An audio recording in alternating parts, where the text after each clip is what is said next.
Londres, una ciudad llena de historia y misterio, fue testigo de una de las historias más macabras y perturbadoras de las últimas décadas. Un hombre cuyo nombre se convirtió en sinónimo de horror, un asesino que cazaba en la oscuridad de la noche, ofreciendo refugio a jóvenes desprevenidos solo para llevarlos a un destino fatal. Hoy te adentrarás en la mente de un monstruo, un hombre que mantuvo una fachada de normalidad y amabilidad mientras ocultaba oscuros secretos bajo las tablas del suelo de su hogar. Bienvenidos a la escalofriante vida y crímenes de Dennis Nilsen.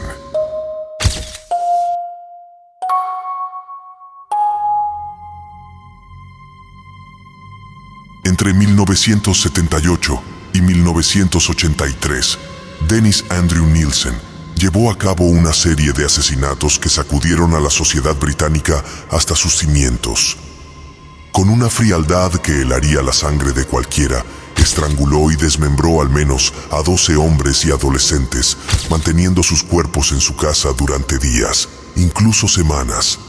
Pero, ¿qué llevó a este hombre aparentemente común a cometer tales atrocidades? ¿Qué secretos oscuros y retorcidos se esconden detrás de su sonrisa tranquila y su vida cotidiana? Dennis Andrew Nilsen nació el 23 de noviembre de 1945 en Fraserburgh, Escocia, en una familia con problemas. Su padre, Olaf Magnus Moxheim, era un soldado noruego que bebía en exceso y mostraba poco interés en su familia, lo que llevó al divorcio de sus padres en 1948. La madre de Nilsen, Betty White, volvió a casarse, pero la relación con su padrastro fue fría y distante. Una figura central en la vida de Nilsen fue su abuelo materno, Andrew White. Pero la muerte de Andrew en 1951 fue un golpe duro y devastador para Nilsen. Fue llevado a ver el cuerpo de su abuelo, para que se despidiera y viera por última vez antes de ser enterrado. Lo que tuvo un impacto que lo marcaría por el resto de su vida y contribuyó a su fascinación por la muerte. Durante su adolescencia, Nilsen se dio cuenta de su homosexualidad, algo que le causó mucha angustia debido a la estricta moralidad de la época. Se alistó en el ejército británico en 1961, donde trabajó como cocinero. Su tiempo en el ejército le proporcionó estructura y estabilidad, pero también profundizó su aislamiento emocional. Después de dejar el ejército en 1972, Nilsen se mudó a Londres y comenzó a trabajar como oficial de policía, aunque dejó el trabajo después de un año. Luego se convirtió en funcionario en una oficina de empleo, posición que mantuvo durante gran parte de su vida adulta.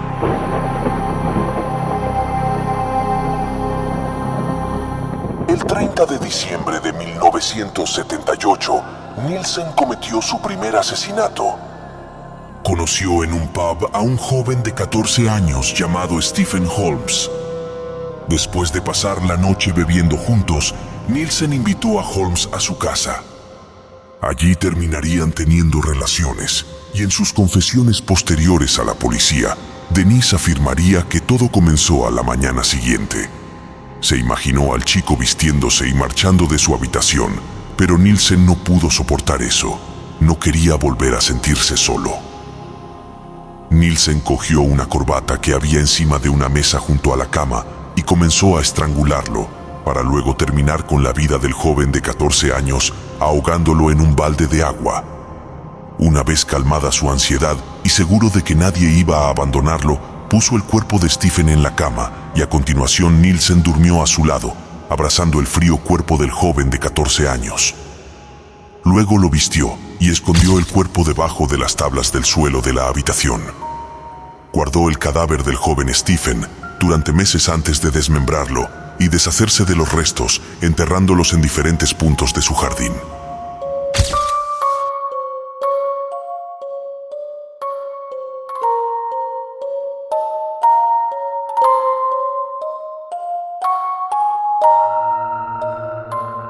Entre 1978 y 1981, Nilsen vivió en el 195 de Melrose Avenue, una pequeña pero acogedora casa en Cricklewood.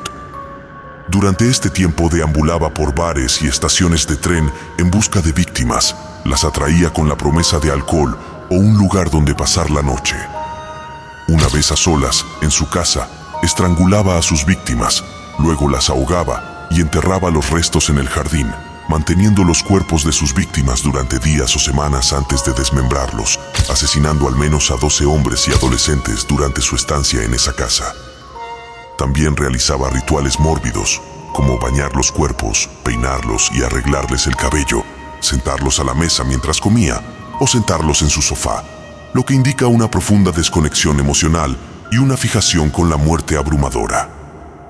En 1981, Nielsen se mudó a un piso en Cranley Gardens, Muswell Hill. Aquí, sin acceso a un jardín donde pudiera enterrar cuerpos, comenzó a deshacerse de los restos de sus víctimas, hirviéndolos para eliminar la carne y arrojando los huesos a la basura. Nielsen también contó que para evitar el terrible mal olor de sus víctimas, compraba grandes cantidades de ambientadores para la casa. Posteriormente se encargaba de limpiar los cuerpos, para luego abrirlos y limpiar sus entrañas y órganos internos, labor que solo podía hacer en un estado de erección. También intentó deshacerse de los restos tirándolos por el inodoro, lo que eventualmente llevó a su captura.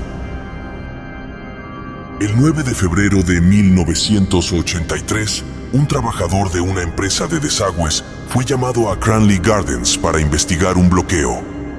Este trabajador descubrió restos humanos en las tuberías y llamó a la policía. Al día siguiente, la policía arrestó a Nielsen, quien confesó rápidamente sus crímenes, detallando cómo había asesinado a sus víctimas y desechado los cuerpos. El juicio de Nielsen comenzó el 24 de octubre de 1983. Durante el juicio, declaró que lo que más le excitaba era levantar un cuerpo sin vida. Se sentía fuertemente atraído por el peso de las extremidades, por las facciones, que bien podrían ser las de alguien dormido.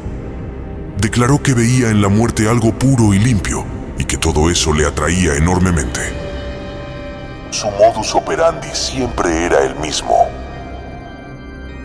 Ofrecía bebidas o compañía a algún joven, lo conquistaba con anécdotas fluidas y divertidas y una sonrisa siempre dispuesta, agradable y seductora. Luego les proponía ir a su casa para seguir bebiendo y estar en un sitio más íntimo, para luego por la mañana al día siguiente estrangularlos. A otra de sus víctimas, Kenneth Ogden, un turista canadiense, le mostró su colección de discos antes de estrangularlo con el cable de los auriculares. Nielsen aseguró haber tenido muchas conversaciones con el cadáver de Kenneth y que se sentía tan a gusto a su lado que incluso se fotografió junto a él con su cámara Polaroid. Martin Duffy, un joven de 16 años, estudiante de catering, conoció a Denise Nielsen en la estación de tren de Easton. Duffy aceptó la oferta de Nielsen de ir a su casa para comer y beber algo. Después de beber juntos, Duffy se quedó dormido en el apartamento de Nielsen. Aprovechando la vulnerabilidad del joven, Nielsen lo estranguló hasta dejarlo inconsciente y luego lo ahogó en el fregadero de la cocina. Nielsen mantuvo el cuerpo de Duffy en su casa durante meses, metido en un armario, y le hablaba cada vez que guardaba ropa dentro. Eventualmente, desmembró el cuerpo y escondió los restos bajo las tablas del suelo. William Sutherland, de 26 años, conoció a Nielsen en un bar y aceptó su invitación de pasar la noche en su casa. Después de pasar un tiempo juntos bebiendo, Sutherland se quedó dormido en la cama y Nielsen aprovechó su estado inconsciente para estrangularlo hasta la muerte.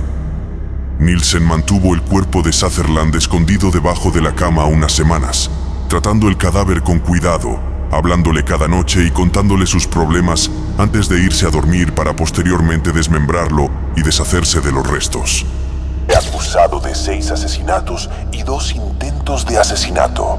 Su defensa intentó argumentar demencia, pero el jurado lo declaró culpable de todos los cargos el 4 de noviembre de 1983.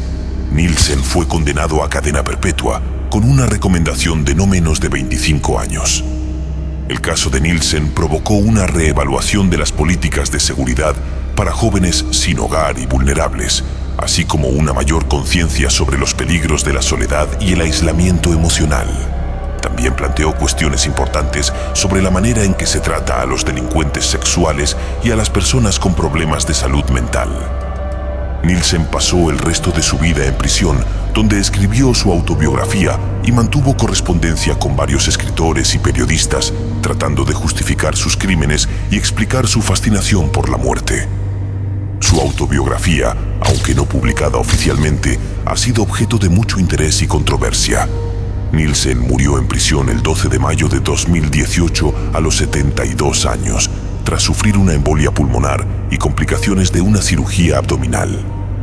La historia de Nielsen ha sido objeto de varios documentales, libros y una serie de televisión titulada Des, protagonizada por David Tennant, que recibió elogios por su magnífica interpretación del asesino en serie. La vida y los crímenes de Andrew Dennis Nielsen siguen siendo un tema de fascinación y horror. Un recordatorio sombrío de cómo la alienación y la obsesión pueden llevar a actos de violencia extrema. Soy Keeper Riper. ¿Y tú? ¿Estás listo para desafiar tus miedos más profundos? Suscríbete y vive el horror con nosotros.